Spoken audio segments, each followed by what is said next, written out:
We're gonna tap in with this one. I ain't gonna lie, I'm enjoying this shit. This shit groovy right here. I'm enjoying this shit. You feel me? TikTok been on some other shit, you feel me? With, you know what I'm saying? So we just gonna sit back and enjoy the vibes. You know what I'm saying? We're gonna sit back and enjoy the vibes, man. This one say, how police captured Colorado's smartest killer. Ah shit. Somebody Che, y'all want me to turn the light on or we good like this? Y'all good like this or y'all want the light on? It's nighttime now. It's nighttime now, man. Y'all want the light on or y'all good like this? Let me know.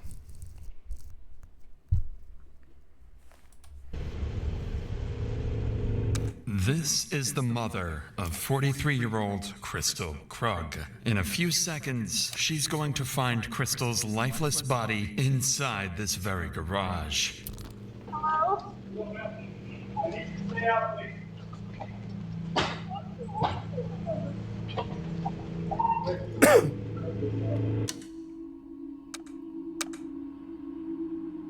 And this is Daniel Krug, the man who killed her. He's heading in for another normal workday, just minutes after leaving his wife's lifeless body hidden in the garage of their own home.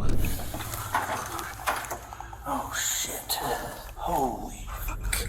For the last 4 months, this man has been engineering the most calculated homicide plot Colorado has ever seen, creating fake identities, manipulating Crystal's children, and setting up the perfect scapegoat to take the blame. He believes his plan is bulletproof, that police will spend weeks chasing a ghost and eventually arrest someone else for the murder he committed. And despite nearly perfect detective work, his plan works exactly the way he intended.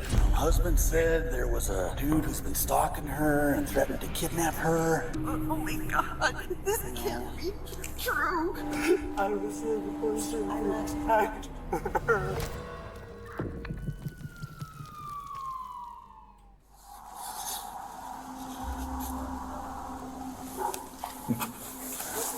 Christelle, Officer Henry. Yeah, nice to Very meet good to you. meet you. I talked to the detective. I kind of have an idea what's going on. Yes.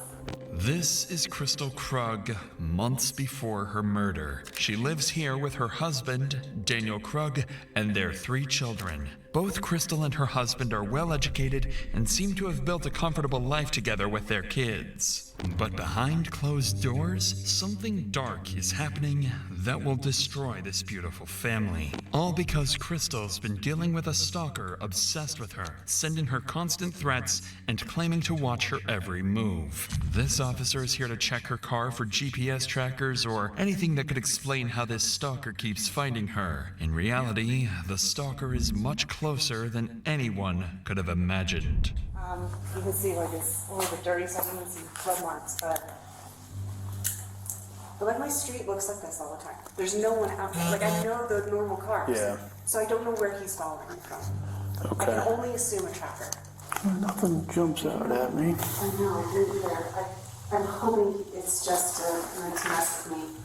The officer continues searching the vehicle top to bottom, but finds nothing suspicious. So before leaving, he offers Crystal a few safety recommendations and reassures her that they'll keep looking into her case. Not long in the course of the investigation, Broomfield police receive another call, this time from Crystal's husband, Daniel, reporting a break-in at his home. An officer is dispatched to check things out. Unknowingly, this encounter will be the start of one of the most calculated murders the United States has ever seen. Hey, how's it going? Oh, this nigga playing this shit. Definitely. I'm Officer Chauncey. I'm Dan. Nice to meet you. Johnson, nice to meet you. So, as I pulled in, I saw someone run out, jump over my gate, Okay. and take off that way. Got it. I didn't think to call you until my wife got home recently, and we realized the spare key that we keep in the garage isn't there. Okay. According to Daniel, the only thing that's gone is their spare house key. If someone stole that, it means they aren't done and might have plans to come back at some point. The officer advises Daniel to change their locks immediately while police look into who this intruder might be. What no one realizes tonight is that this is no random incident. It's the opening move in a plan that's been forming for months. And this break-in is just step one. Imagine being able to build an app with your name that's on some it crazy just by shit, thinking dog. about it. Meet Base 40. 9 days after Daniel reports the break-in, his 73 wife Crystal days wakes before up the to murder. another uneasy morning. For weeks now, she's been receiving strange anonymous messages and a growing sense that someone out there has an eye on her. Until now, none of it had a name attached, but a faceless presence that kept getting closer. But today, that changes. As Crystal gets the kids ready for school, makes her morning coffee, and heads out for work, her phone buzzes. She glances at the screen and sees a name she hasn't thought about in more than 20 years. Jack Anthony Holland, a man she dated briefly as a teenager.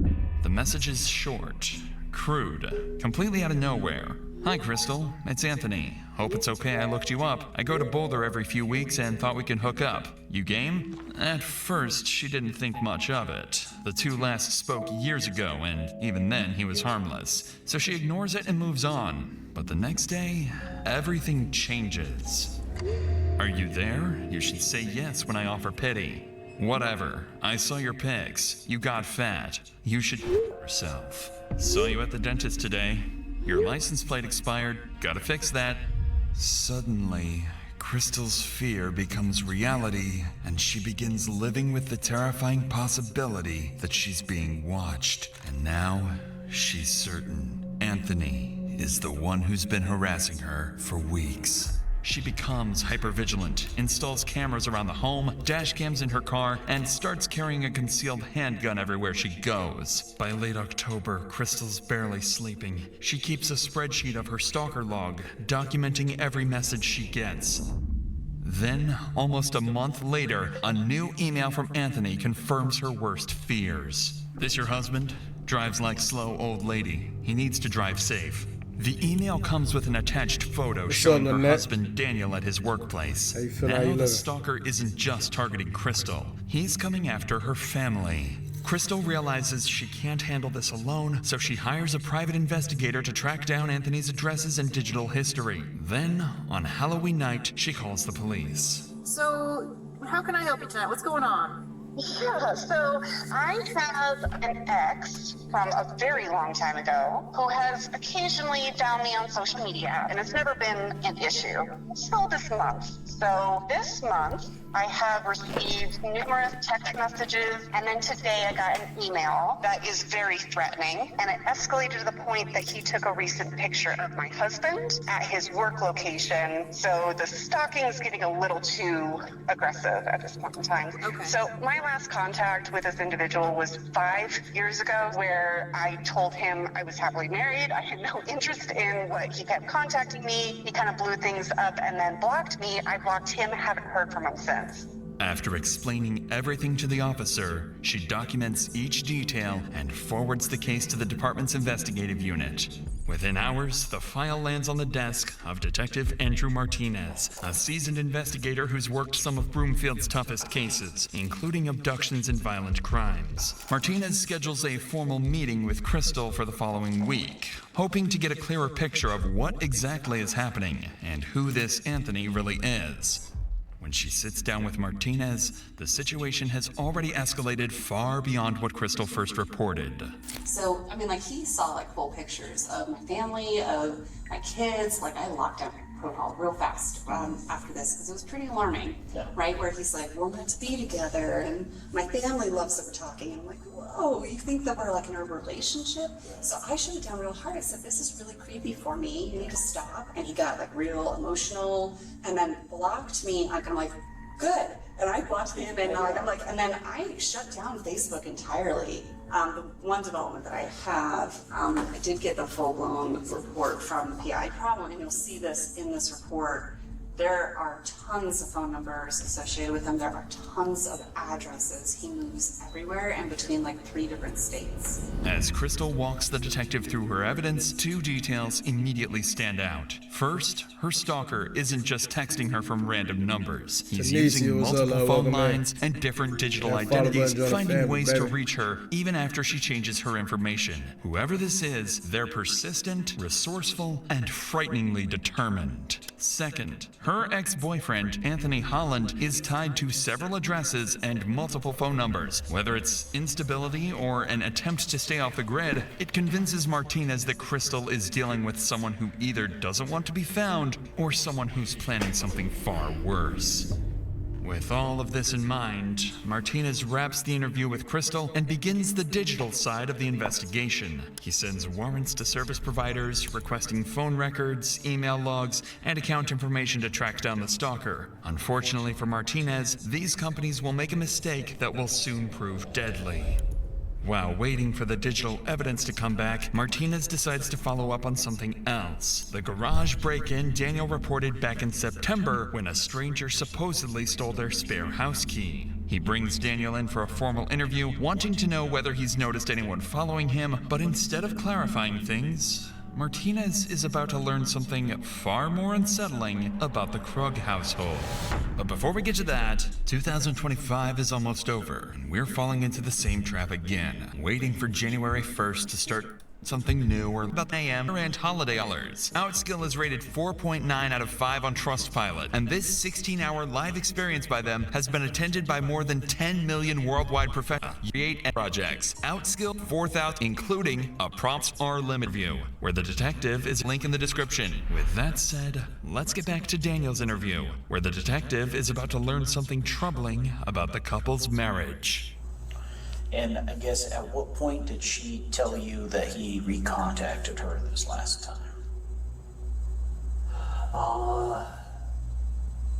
It was either November 1st or November 2nd. It was after she had gotten a picture of me at work that she brought me up to speed on that. Gotcha, okay. And the first contact that he initially made with her was back on October 2nd. I guess why that month gap, do you think, before she told you? I'm sure she has mentioned to you that she and I are going through a rough patch, kind of on the rocks.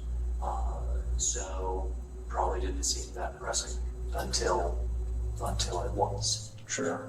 And she didn't mention that to me, that you guys were having a rough time currently. Are you guys in the process of separating, getting divorced, or working through things? To be determined.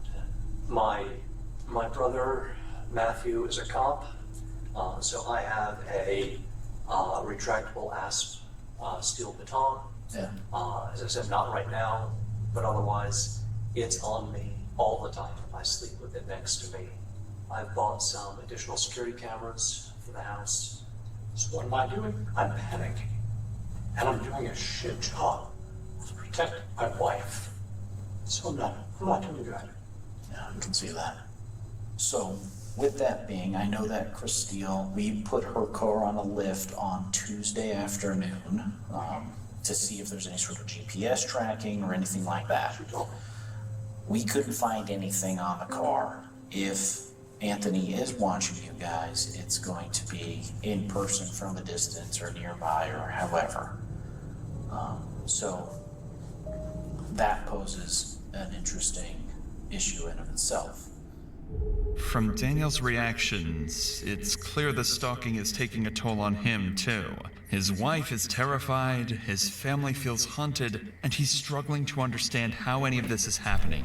Detective Martinez wraps up the interview, but something Daniel said lingers in the back of his mind. He revealed that he didn't know about the stalking for almost a month. Not until Crystal finally showed him the email with the photo taken outside his workplace. So Martinez decides to look deeper into the family dynamic, and what he finds is concerning. He learns that the couple have been going through a rough patch recently. Nothing hostile or dangerous, but they were trying to work things out, doing what they believed was best for their kids and holding their family together the best they could. With how much the stalker seems to know about their lives, Martinez briefly wonders if someone inside the home might be manipulating the situation, and for a moment, he even considers the possibility that Daniel might be messing with his wife as some twisted way of trying to fix their marriage. But that idea is quickly dismissed. There is no evidence backing any of it, and all signs still point to Anthony. Not to mention, Crystal herself is fully convinced her ex is behind the stalking campaign. Throughout November, the harassment continues to escalate with more messages and threats. Crystal continues documenting everything and constantly monitors her cameras. By early December, she finally receives a message that gives her the smallest breath of air. Hey, gorgeous. I can't visit you anymore. No more Colorado time. My girlfriend doesn't want us talking without her. She says you'll let the cops get me after you get rid of him. For the first time in weeks, Crystal and her family feel a brief sense of relief. It sounds like Anthony is backing off, maybe even leaving the state. But in reality, this is just the stalker's final move to make them drop their guard before he strikes.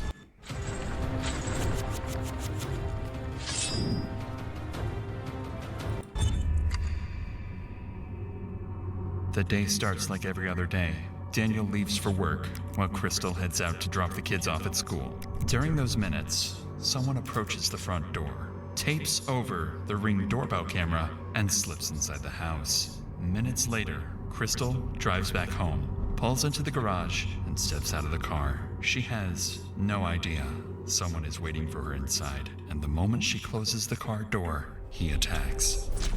The stalker strikes Crystal in the head, stabs her, and leaves her bleeding on the floor. After months of plotting, this is the moment he'd been waiting for. Later that morning, Daniel tries calling Crystal from his office, but she doesn't answer or respond to texts. Hours pass, and there's still no sign of her, so Daniel finally decides to call police. Springfield Dispatcher speaking. Hi there. My name is Dan Krug.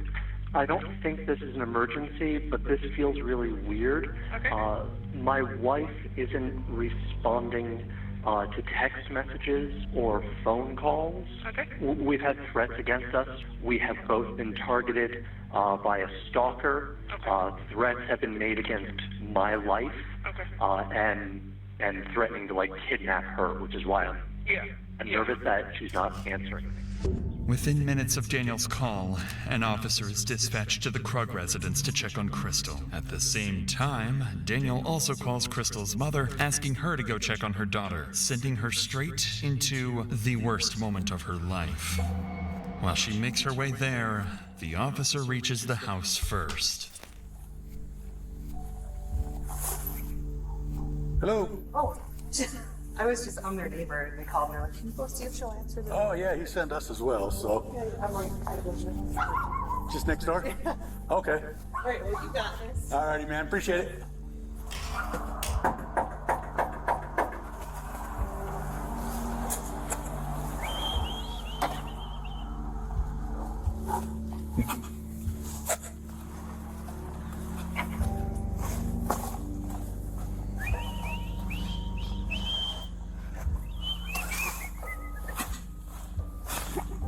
The house looks quiet, and the officer doesn't notice anything wrong from the outside. But before he clears the call and drives off, something nags at him. So he brings his patrol car a little closer to check the garage, where he's about to uncover a tragic, horrifying sight.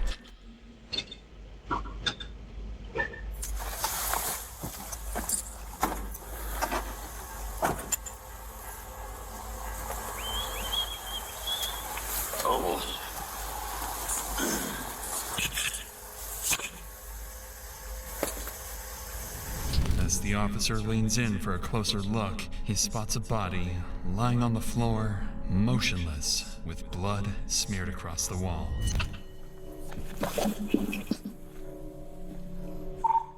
151 Cent Medical and 110 I need a 4 Centric.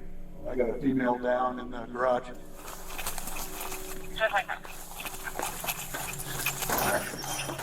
Rockville Police! Rockville Police! Oh, shit. Holy shit. The officer steps into the garage to find Crystal with what looks like a severe head injury, so he immediately begins performing CPR, working on her for several moments with no success before opening the garage door to give medics access. But instead of paramedics, someone else soon arrives. Garage is open now.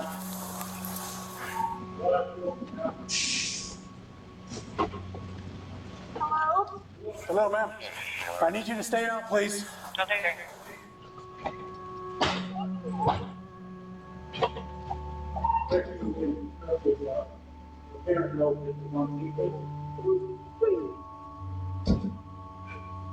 Tragically, as the garage door is lifted to get medics in, Crystal's mother catches a brief glimpse inside, just long enough to see an officer performing CPR on her daughter. Before she can process what she's seeing, another officer quickly arrives to shield her from this nightmare. Bam! I need you to come over here for a minute, okay? So we can work. I understand. I need you to come on over here, okay? I know. Do me a favor, go and sit inside so we can work on her, okay? So we can try to get her the help, okay? What's your name? Linda. Linda? Okay. My name's Officer Zamora, okay? I'll come out here and I'll give you some news as soon as I can. She's okay. I have no idea just yet, but I know that they're working on her. The officer in there has been working CPR on her, and I think she's doing okay, okay? Called. He did. He's the one that called us and let us know, okay? Go ahead, take a seat for a minute. I'll be right back here, okay? I need to tag out, man. She's got a head wound. I don't know if it's from falling or something else, but probably falling, but I don't know, man. It's a good one. Husband said there was a stalker threatening to kidnap her, so I don't know. No, she's unresponsive. Decent head wound. Where we have more room at the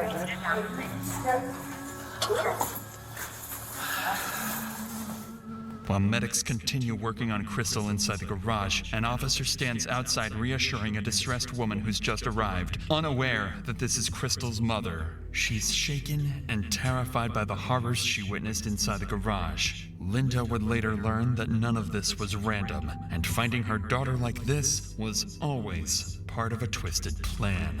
Back inside the garage, medics keep working, still trying to revive Crystal, not yet aware of the fatal wound hidden beneath her clothing. อยากใส่ใจตัวเองออกไปเปิดใหม่มา This รี shit ทอ crazy, boy. น้ำผักผลไม้อร่อยผสมจุลินทรีย์ฮีทคิวแอลพาราคาเซอิและไฟเบอร์ก้าวใหม่ของการใส่ใจตัวเองอยู่ที่กล่องนี้ใหม่มารีพาวเวอร์แพลนส์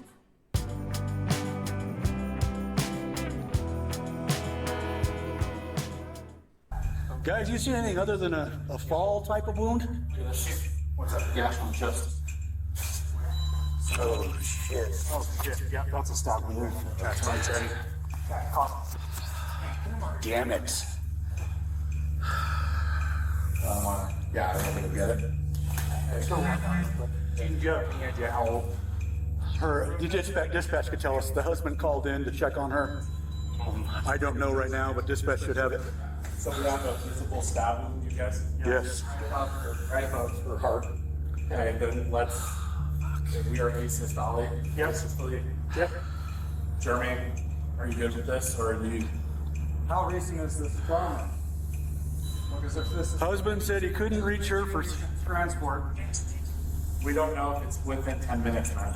Okay, yeah. Husband has not been able to reach her by any means for a few hours. I'm gonna probably get on some music after this video. Medics work for only a few minutes before realizing there's nothing more they can do. Beside Crystal's body, tucked inside her purse, the officer notices a handgun she never even had time to reach for. With the immediate area secure, officers spread out throughout the house, searching every room for the attacker, but no one is inside. And as officers step outside the home, they start noticing small details that don't line up with an impulsive crime.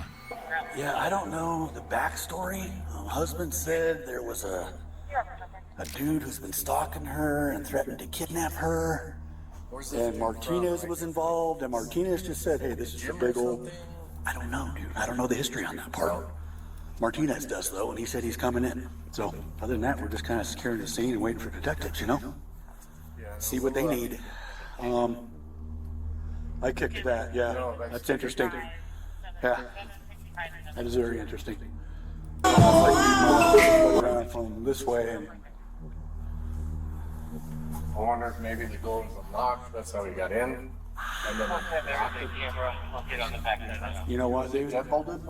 You know what? I don't know. I kicked it and it went pretty easy. So I'm gonna say no deadbolt. It wasn't deadbolted, it was just handle was locked. I saw her, came around, booted it. Officers quickly confirmed the door was unlocked, and a strip of blue tape had been placed over the Ring doorbell camera. Whoever did this clearly planned it and came prepared. As police continue searching the scene, more family members begin arriving one by one, each of them unknowingly walking into the worst moment of their lives, while officers prepare to deliver the news no family ever wants to hear. I don't know anything just yet, ma'am. I don't know anything just yet. Are you... She's her mom. I'm the mom. Family friend. Family friend? Family friend from down the street. We have a house there. We asked her to come knock on the door. Okay. Is her husband almost here? Is he gone? Is she gone? We want to give you guys all the information all together. Okay. We don't want to have to repeat the information over and over for you guys to continue anything, so... He said he was on. What did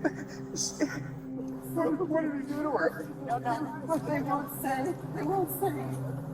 I'm trying to figure it out. Oh my gosh, we can't.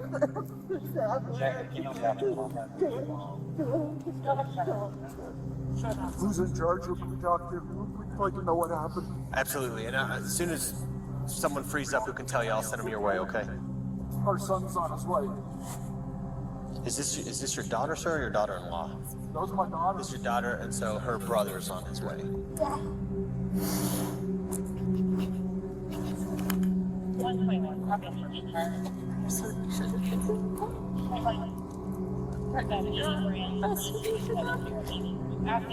With Crystal's father and brother now at the scene, the weight of what's happened settles over the family, and it grows heavier by the minute. The only person missing is Crystal's husband, Daniel, the man who feared he wouldn't be able to protect her for weeks. Now he's on his way to find out those fears have come true.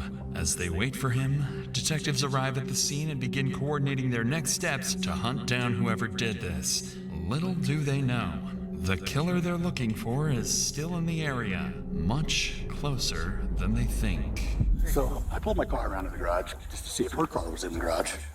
And I immediately saw her at the base of the stairs, blood smear on the wall. And I came around and booted the front door. It turns out it wasn't locked.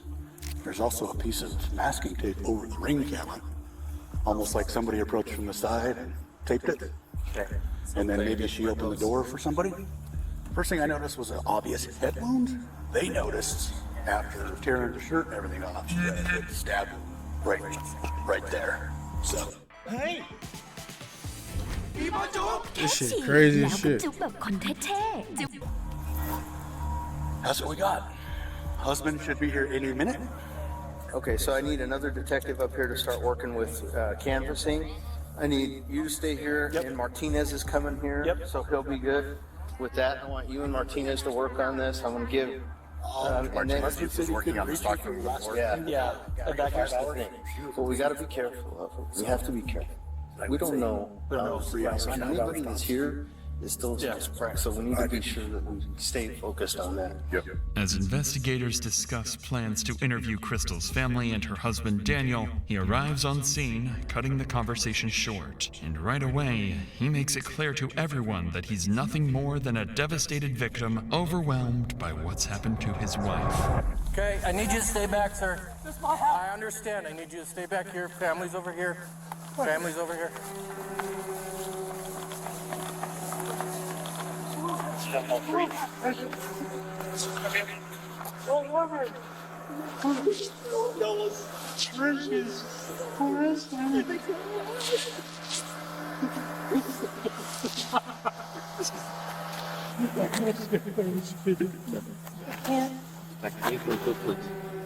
And then some questions right now.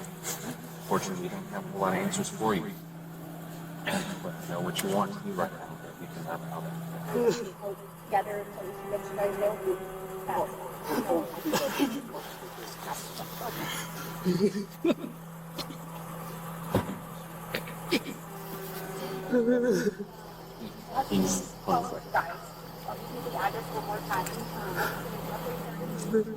Or could you have something that lead me over there?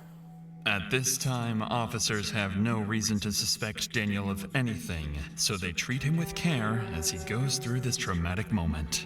But beneath that devastation lies a cold, heartless man, because Daniel knows exactly what happened inside that garage, and Daniel is the killer himself. What the Every fuck? tear and shaking breath is part of his act, one he will continue selling to police and Crystal's family standing just a few feet away. This shit crazy. This shit crazy, cuz. I was the person who attacked her. Let them know about they're not going to talk to her. They're not going to say nobody says anything. They're just going to tell her that we don't tell her. This is a family matter. We're just going to figure My out. nigga acting like a motherfucker. Just make sure that transportation.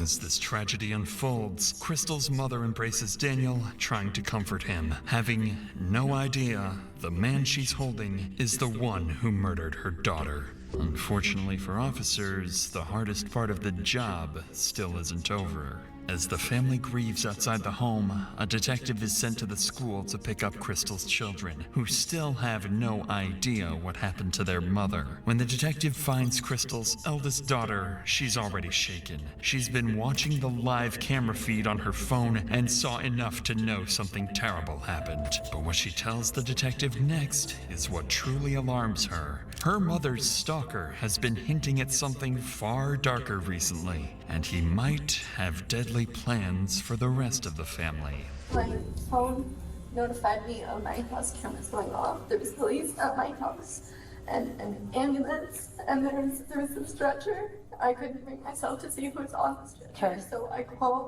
my mom and dad. My dad picks up and he's crying. They're probably about 7 minutes away. Okay. I'm not gonna lie, something happened, okay? That's why you're here, okay? You know what's going on? I do, but I can't. I'm not gonna tell you, okay? Because we're still actively investigating what's going on out there. So I don't wanna give you wrong information. That's the last thing I wanna do, okay? What has been going on at home?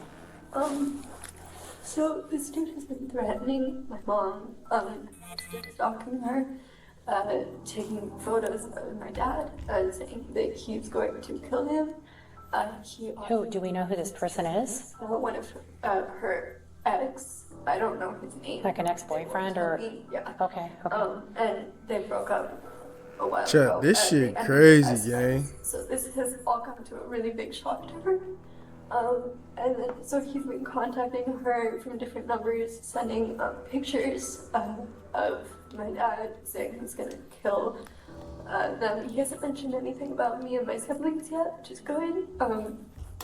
He's like, he posted something to a website, trying to recruit guys to like help him with whatever plan he's doing. And then he's like, How did you guys learn about that? He's been contacting my mom through all of this. So my mom has contacted the police, and she has like a whole bunch of people on the case. But the thing is, he's making it sound like she's helping him, and she's not. And so, Helping him like try to kill your dad? Yeah. And so like we're afraid that the police are gonna turn on us. Okay. And so she's been trying to protect herself. You, just you, building your app on base 44. What Crystal's daughter reveals isn't just alarming, it's sickening. Because this so-called stalker isn't just threatening the family, he's twisting the narrative inside their home. He's making it look like Crystal was secretly working with him to kill Daniel, manipulating the kids into believing their own mother is dangerous while positioning Daniel as the helpless target who needs protection. To the kids, their mother starts to look untrustworthy. To detectives, course, Daniel starts to look like a victim, and to the stalker, everything is going exactly according to plan. It's a disturbing, genius level of premeditation, carried out by a man willing to use anyone, even his own children. The detective logs this information and coordinates with Crystal's sister-in-law, Kate, to get the children safely out of the school. Back at the crime scene, detectives continue their work. They canvass the neighborhood, speak with neighbors, and begin collecting every CCTV clip they can find to reconstruct the killer's movements. By this point, there's enough evidence tying Crystal's ex-boyfriend Anthony to months of harassment, allowing police to obtain a nationwide arrest warrant for stalking. Departments across the country are notified to be on the lookout for him. Additionally, with a homicide on their hands and a killer on the loose, investigators can escalate the case and issue exigent circumstance warrants to service providers to finally speed up the digital data they've been waiting on. If Martinez received those files weeks earlier, things might have been very different.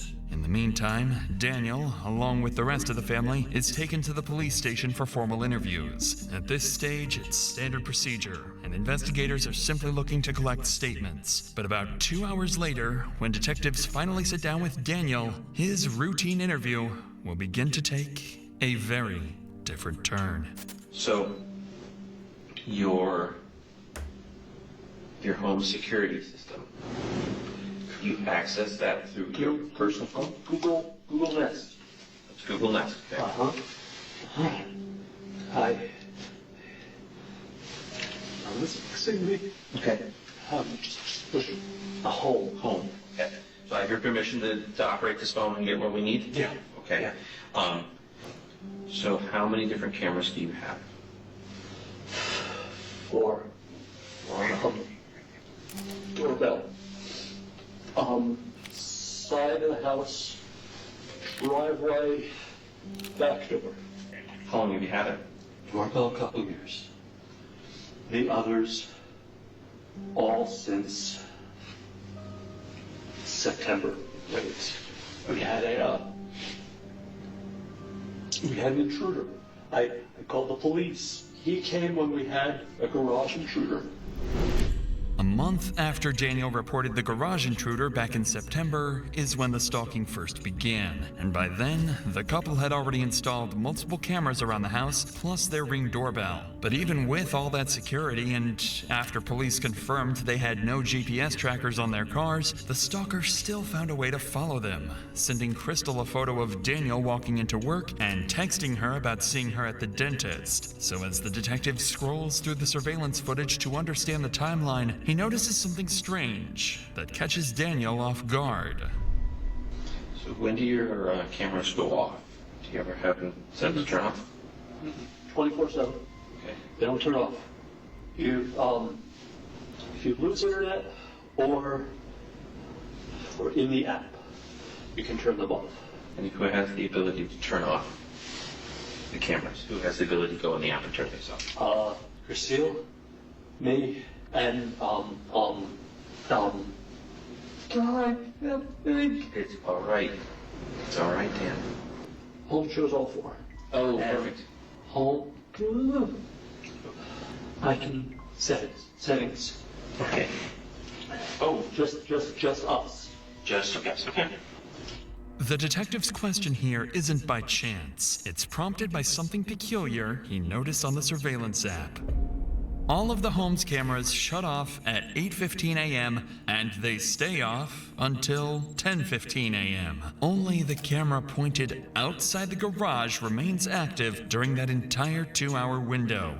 This instantly narrows the murder time frame to those 2 hours. Just then, Martinez finally arrives at the interview room. He's the lead detective who's been handling Crystal's stalking case for months, and now that case has become something far worse. He sits down with her devastated husband, feeling the weight of the loss they both couldn't prevent. They didn't save Crystal, they couldn't protect her, and now they're here, mourning her loss, trying to piece together what happened. I've had to protect her. It's not your fault. I was to protect her. It's not your fault. I'm sorry I didn't answer. actually wasn't in today. As Daniel breaks down, something catches Martinez's attention. Daniel is crying, but there are no tears. The detective finds it strange and more than a little concerning. Wanting to probe deeper, Martinez asks for a moment alone with Daniel to see what's really going on beneath the surface. And the moment he starts asking questions, things get heated, fast. I was just about to say that. Nigga asking all them questions. Nigga ain't got no, you feel me, no tears, no nothing. You don't think that there was somebody else? She said. Okay. Why do you keep asking? I'm just trying to put everything together to kind of get a bigger picture, because you said that she's been acting kind of weird lately and, you know, being very secretive and withholding of information for you. So I'm just trying to understand, I guess, so we can backtrack what she's been doing this past month. Martinez's question here is telling of what he's thinking. He's not ruling out Daniel as a possible suspect. After all, the couple were going through a separation period, and this is meant to probe whether jealousy or something else could have played a role in Crystal's death. Sensing the tension in Daniel's response, the detective decides not to press any further. But as they step out for a quick break, Daniel says something that makes it obvious he struck a nerve. I've seen enough movies. It's always the husband. I get it. After detectives collect the initial information from Daniel, his children finally arrive at the police department. They still don't know what happened to their mother, only that something is very, very wrong. Daniel is notified of their arrival and given a choice. Should he be the one to tell them, or leave it to officers and Crystal's family? Instead of letting someone else deliver the news, Daniel insists on telling them himself. A decision that appears compassionate on the surface, but underneath, it's a way for him to control the narrative and shape how his children see him, even in a moment of tragedy. Following this, investigators sit down with Crystal's family to begin their interviews, and this is where things start to take a concerning turn. Up until now, the case seems straightforward. Crystal has a stalker, her ex-boyfriend Anthony. That stalker killed her. Find Anthony, and you find Crystal's killer. But once detectives start speaking to Crystal's parents, brother, and sister-in-law, things become far more complicated. And what they learn next will force them to reconsider everything they think they know about Crystal, her marriage, and even her stalker. So your understanding, I guess, of it's the ex-husband who's been kind of... It's not about husband, it's an ex-boyfriend. Ex-boyfriend. From when she was 18 years old. Okay, gotcha. Can you think of any, I guess, recent, has he reached out to you? Have you seen any... No, he's never contacted me. I know restaurants told me that he had messaged her again 2 days ago or so. Let her know that he was ready to come back, and so she can go ahead and offer her husband now. Make it look a little like she was in on this whole deal with killing her husband, I guess. Do you think there's anything, doesn't feel right, doesn't seem right, something that, I don't know, you just feel like might be important to our investigation? I don't know, I know that Christine was very concerned and worried about this guy, and I just always felt like it was, there was something weird about it, but I can't put my finger on it. It just, I feel like she had said that it was this Anthony guy, that it seemed very different than past behavior in him, that he was never sexual in the past, and that these were very hypersexual things. And so I think even at one point she was questioning whether it was actually him. I don't know if you necessarily know anything any more about that, but they just also just kind of mentioned you guys are kind of close, and just see if you had some sort of insight on that at all. Insight on their marriage? Or just, was there issues going on? Were they having problems? Was there, kind of anything that was kind of... She had shared with me that they had separated. Okay. But we're still together. This shit crazy as fuck. And I had asked her if she, over text, if she had, if she believed that it was Anthony. But she didn't believe, at the time that I was asking her, that it was anybody but Anthony. She was fully convinced that it was Anthony. Okay. My mom has always been suspicious, so I just don't know where that comes from. Okay. Can you elaborate on that? Like suspicious how or? My mom? Yeah. Suspicious. I don't know, because it's like the difficulty finding Anthony. Like, why is it so hard to find Anthony? Why can't either, cell phone records or IP stuff? So my mom had that frustration, and so I think her mind starts to wander towards like conspiracy type things, right? Of like, oh, maybe it's the husband, or maybe it's Dan, and I don't know. I don't see it there just because, I don't know. Dan just seems so incapable of doing something like that to me. Why do you say that?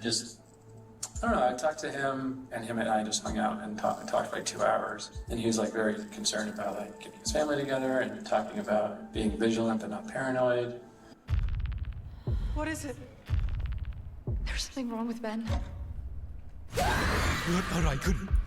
Even though Crystal's brother Lars sounds skeptical of his mother's suspicions, she isn't exactly wrong, as, on the surface, it makes no sense that Anthony couldn't be tracked down for months. Lars would also go on to explain that Crystal and Daniel saw their marriage very differently. Crystal wanted out, Daniel didn't, and the family seemed to view their relationship as dysfunctional but not violent. But listening to these statements, one thing becomes very clear. Every family member felt that something about the stalker was off.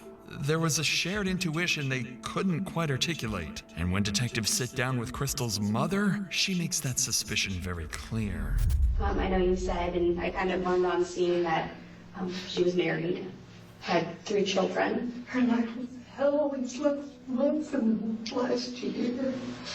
Her husband and her were not in good terms. He was in complete denial. She'd tell me how he was. Did she ever give you insight on what kind of led her to feel like her marriage was over, or? That is explosive. But I've never seen him, hurt her. He would hurt the kids, but, some people think corporal punishment is okay with kids. But he would hurt the kids. She was worried about that. But I don't want to say it's again. But she told me he was in denial, but she told him his marriage was over, but she would stay until graduated.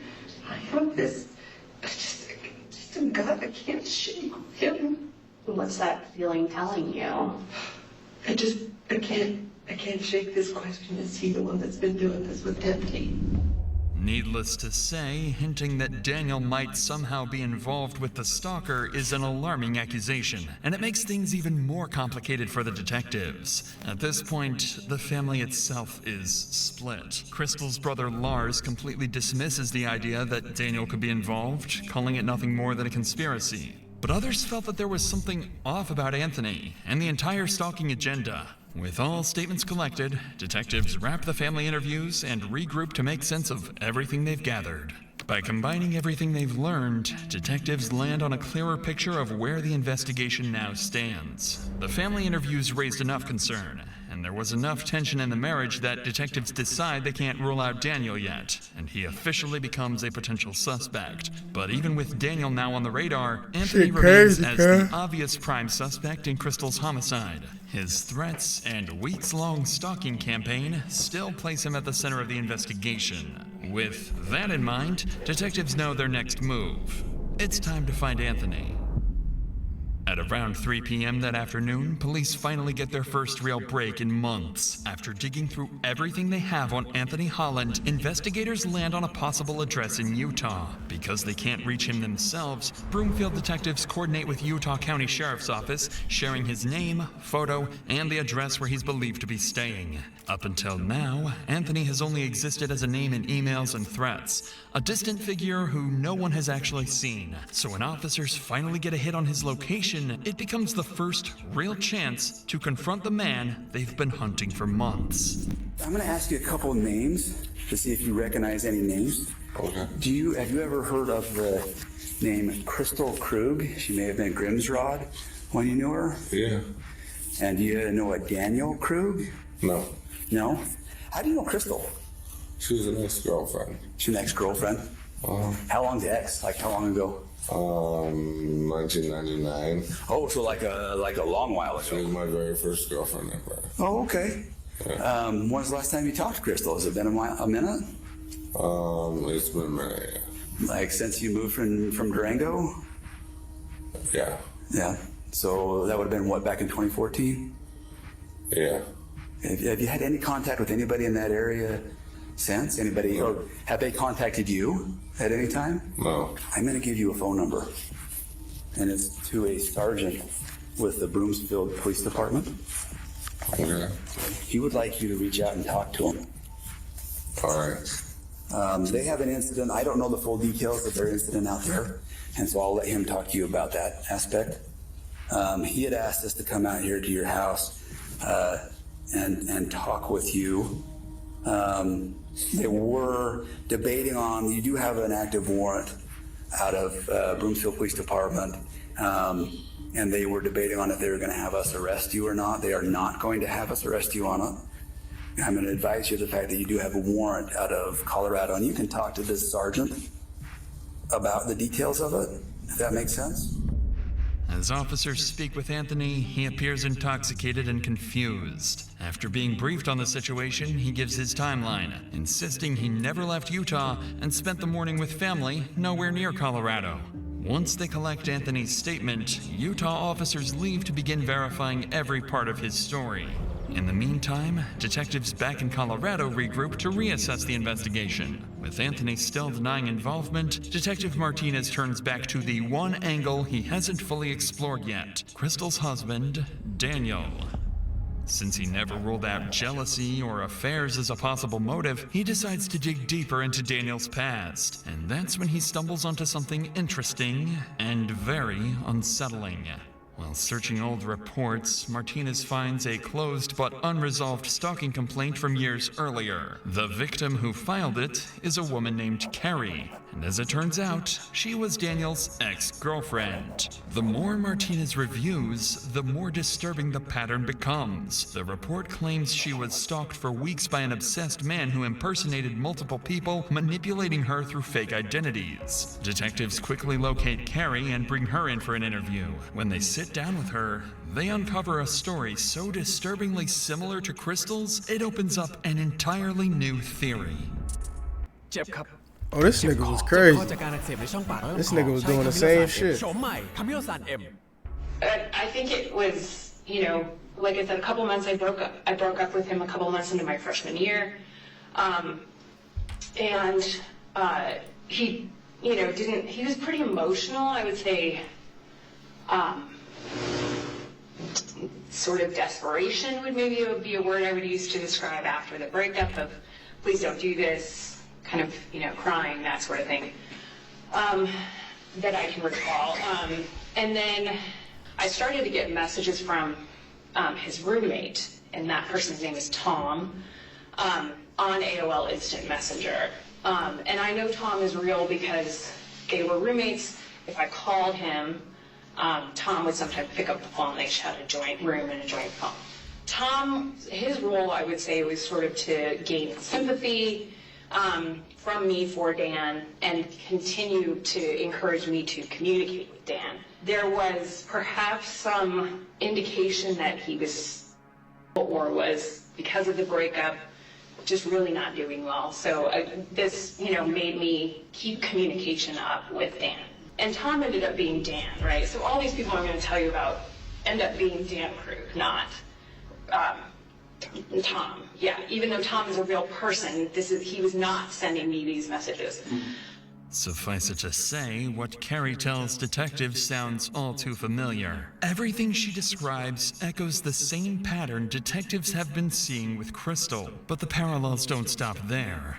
Things I remember is a group of my friends from our dorm had met, I don't even know how, some cadets from the Air Force Academy. Sure. And so we all went to a movie, something super innocuous, and there was like a group of us. I must have told Dan about that. And I think it was 2 or 3 days later, I got a message from someone named Nick Clark. And Nick basically said, I'm a cadet at the Air Force Academy. I know you went out with these people, and I want you to know that he came back, or these people came back and said that you slept with him. So now there's this rumor going around the whole academy that you're an easy target kind of thing. And Nick, I think, served the purpose of sabotaging anyone I was meeting if they were associated with the Air Force Academy.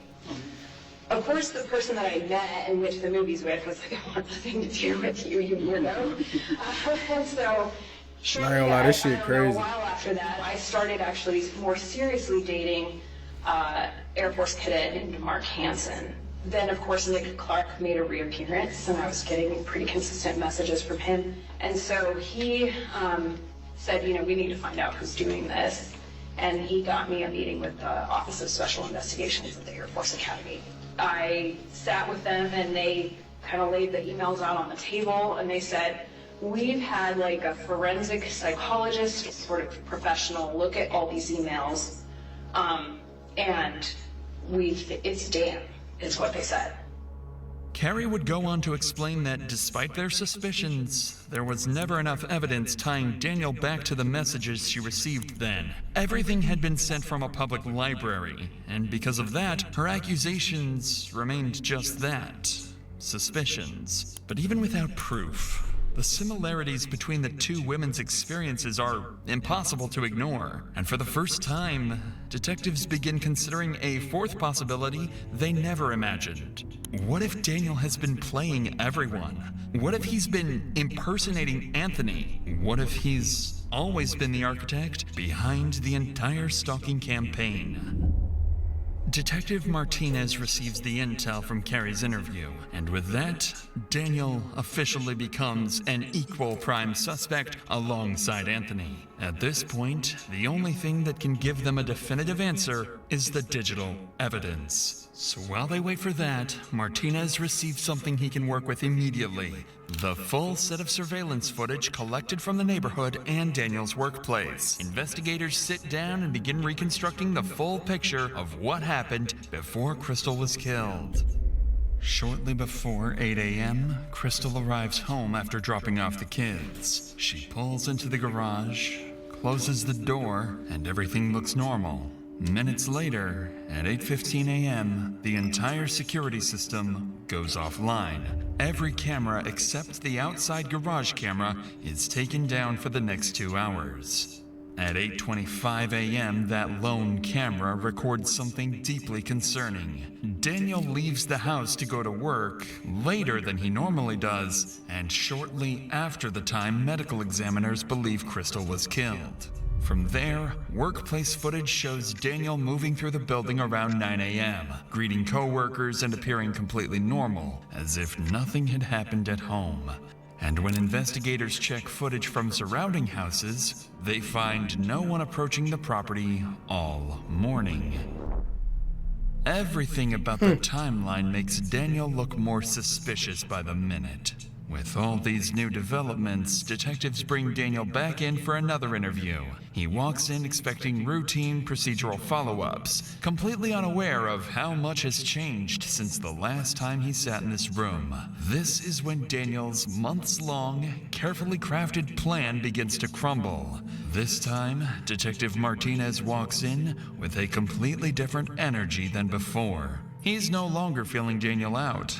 He's here with one clear objective: confront him with what's been uncovered and see if his version of events finally breaks. How are you feeling right now? Just kind of about everything. Numb. Numb?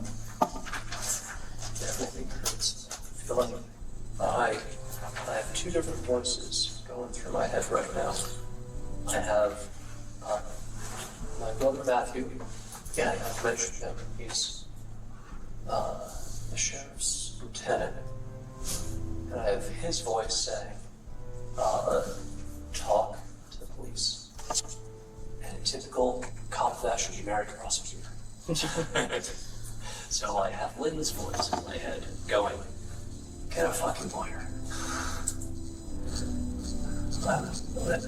I just want this to be done. I don't want it.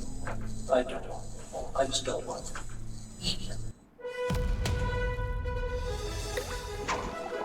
That motherfucker crazy, cuz. Right away, Daniel doesn't open the interview casually. He opens it with a calculated trick. By hinting at getting a lawyer, he's warning detectives, push too hard, and this interview is over. It's clever, but Martinez has a counterplan. Instead of confronting him, he'll pivot the conversation to his relationship with Crystal, making it feel like safer ground to get Daniel comfortable and talking. But if Daniel had any motive to take Crystal out of the picture, this is where it would surface. Well, I'm sure, especially if you guys are trying to work together to be safe, keep your family safe, keep your, as dysfunctional as it is, you still both have the common goal of keeping it safe, right? I had her as a partner to protect the family, but it didn't feel like a partner who valued me. And I told her at that point, I didn't want to die for someone who didn't care about me anymore. That's really hard. I was hurting when I said that. And what I wanted was her to say she cared about me. She did. Although Daniel is being honest about what was going on in their marriage, to detectives, moments like this only add to their suspicions. Resentment, rejection, a failing marriage, these are all things that, in the wrong circumstances, can turn into a motive. And this is exactly where the interview takes a sharp turn. What Daniel doesn't know yet Somebody just said, is I wish that I could since DoorDash his some last coochie. interview, detectives received something they kept secret for this exact moment. One of the tech companies finally responded to their urgent warrants and provided some of the digital data they needed. And as it turns out, the emails the stalker had been sending, the messages that terrorized Crystal for weeks, were coming from somewhere much closer to home. One of the things that we really started looking into today in effort to find Anthony is the Gmail. So some of that information that we've been able to receive today is a little bit concerning, I guess. The Gmail account, the Kickman account that you guys initially received with the photo of you in it, and the phone number, those originated through their IP addresses at your office. Doesn't make any sense. Well, he took the photo of me at my office. But both of those accounts originated from IP addresses that list back to your office. There are Wi-Fi access throughout the facility for employees, and there's public Wi-Fi access throughout the entire facility. Right now, we're working with the director to get all of the IP information to see what devices were using that specific address during that time. Because I guess the biggest concern is just the timing of everything, that it just doesn't quite make sense to have somebody create an account, take a photo, and then immediately send it off, and then the account is no longer being used. None of this makes any sense. Daniel looks thrown off, unsure where Martinez is going with this. The emails tied to the stalker connect back to Daniel's workplace, a detail he clearly didn't expect detectives to know. He seems nervous, but still cooperative. So detectives decide it's time to push further, because they have something else they withheld from Daniel until now. During the investigation into Anthony's alibi, officers in Utah forwarded something small but important. A time-stamped shopping receipt placing Anthony in Utah that morning, miles away from Colorado at the time Crystal was killed. Martinez and his partner decide it's the perfect time to see how Daniel reacts when they push him directly and force him to confront the possibility that he might be the stalker.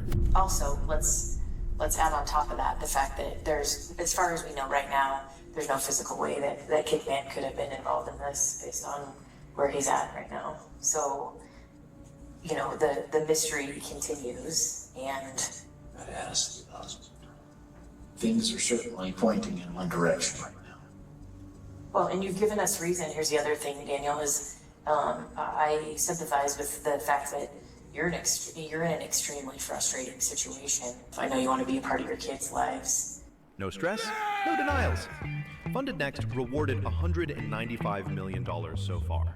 But you can also sense that's why we're asking all these questions about infidelity and everything else. Is there some other mystery man that we don't know about? I have been faithful.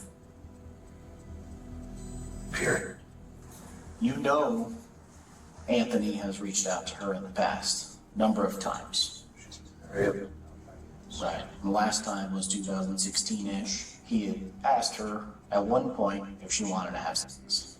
If there's any bit of question about infidelity, whether it's with Anthony or anybody else, we might create an account to see if Christine's actually interested in Anthony. So we ask her, push the bounds a little bit, and see if that will confirm our suspicions of infidelity. You don't get the response and the openness you once did for about 28 days, from October 2nd to October 31st. So you amp it up a little bit, send a photo of yourself to her, and an account you created. I get the narrative together, but it alleges that I do this too much.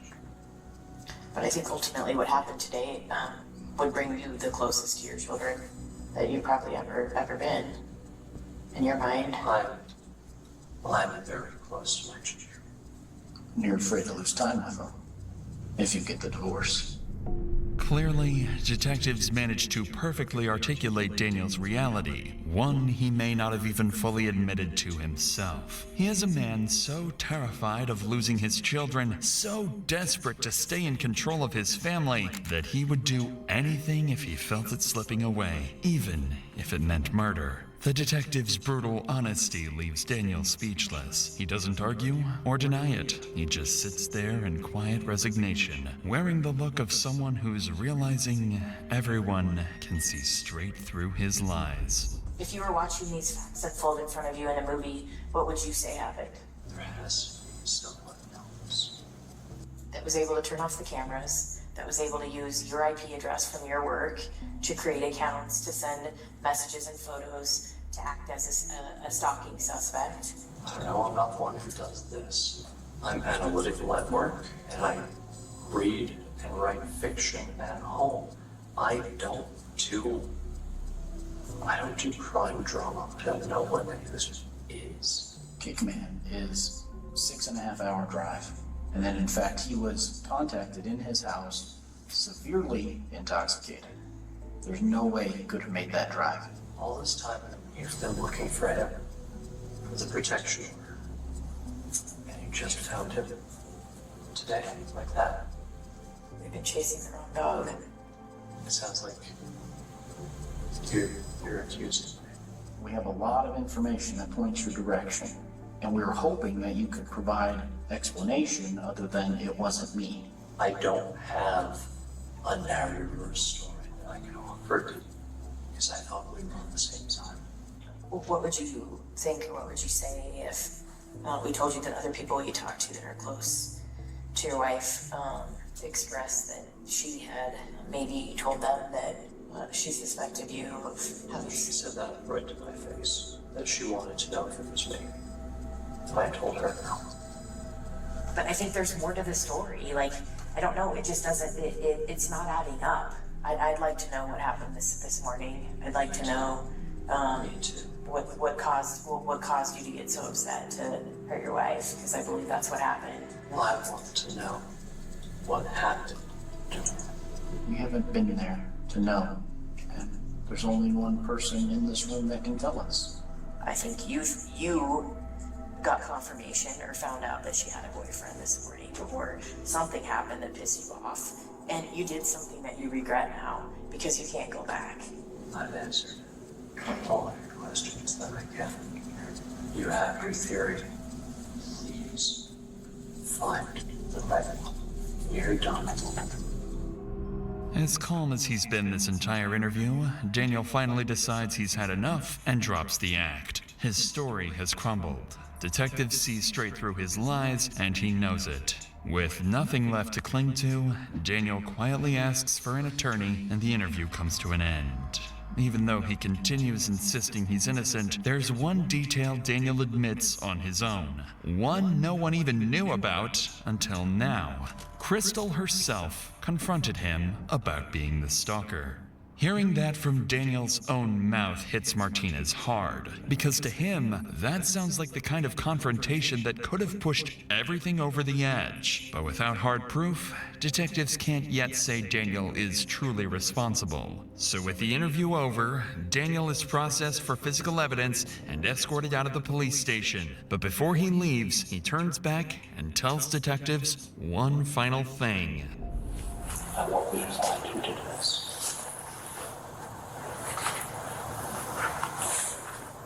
Because I don't. You don't believe that? Fine. Just don't stop looking elsewhere.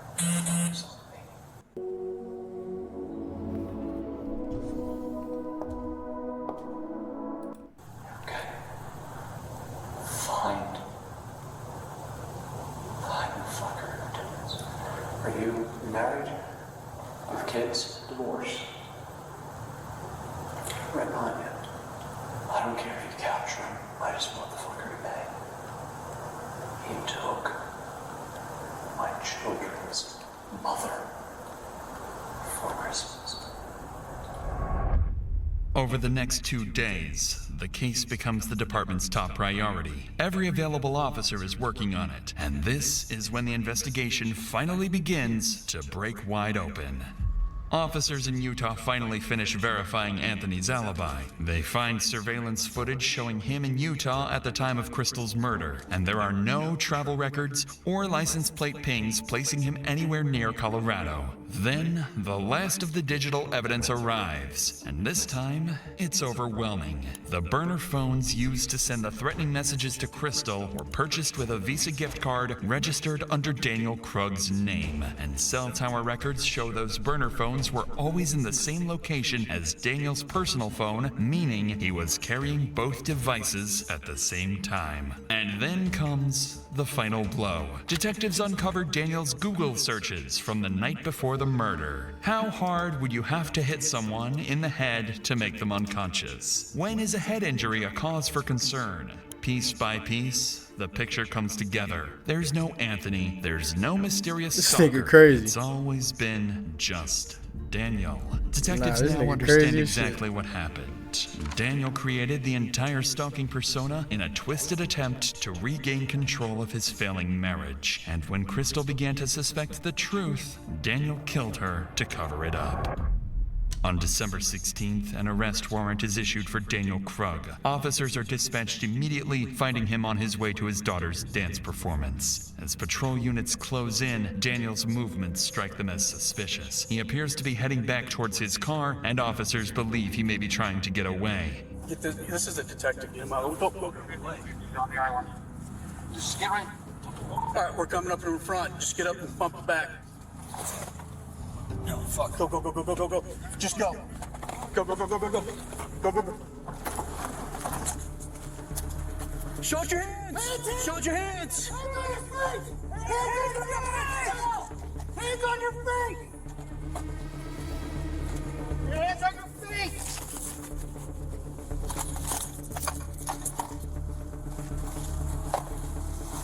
Under ready. Daniel Krug is taken into custody without incident. In the weeks that follow, police finish their work. The digital forensic evidence, the surveillance timeline, the phone data, all of it leads back to the same person.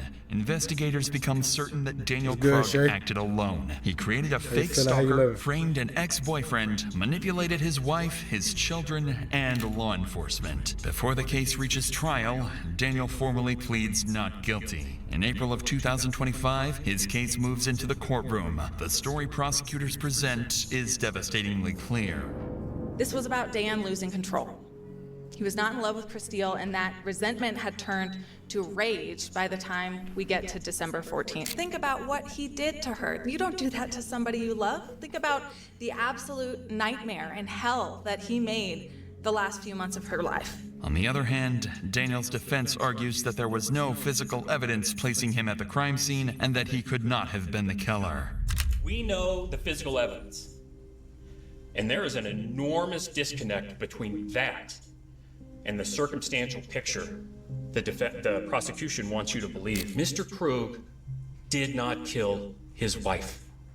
He did not commit these crimes. After both sides make their case, the jury deliberates for nearly 2 days, and on April 17, 2025, they return with their verdict. We, the jury, find the defendant guilty of murder in the first degree.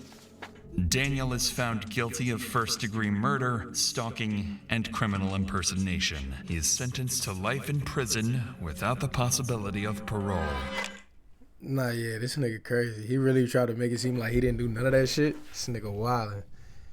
This nigga wildin'.